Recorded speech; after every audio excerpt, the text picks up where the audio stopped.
मी 2-3 दिवस वेगवेगळे पर्याय बघत होतो. तर त्यावेळेला मला बँकेमध्ये असं सांगितलं गेलं, की ती सीनियर सिटिझन योजना तुमच्यासाठी चांगली आहे आणि त्यात देखील 8% मिळतात. तर ह्या स्कीममध्ये आणि तुमच्या स्कीममध्ये काय फरक आहे? Okay, okay.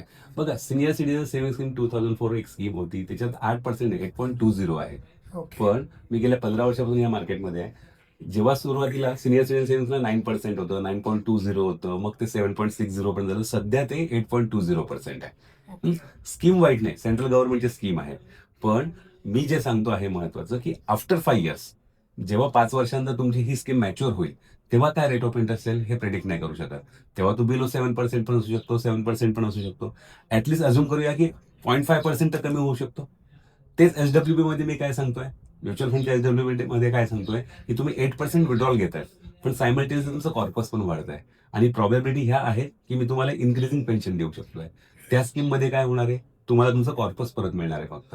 डेफिनेटली गव्हर्नमेंटची स्कीम आहे. 8.20 आहे, पण आज आहे. 5 वर्षानंतर काय सिनेरिओ असेल हे आज प्रेडिक्ट नाही करू शकत. म्हणून मी तुम्हाला एस-डब्ल्यू-पी आणि एस-डब्ल्यू-पी म्युच्युअल फंड हे का सांगतोय, कारण की तुमच्या इन्फ्लेशनला पण बीट झालं पाहिजे. 8% तुम्ही विड्रॉल घेताय, बरोबर. पण तुमचं कॉर्पस कमी कमी होत जातंय. म्युच्युअल फंडमध्ये आता तुमचं कॉर्पस वाढतंय. त्याच्यामुळे ते इन्फ्लेशनला बीट होऊ शकतं.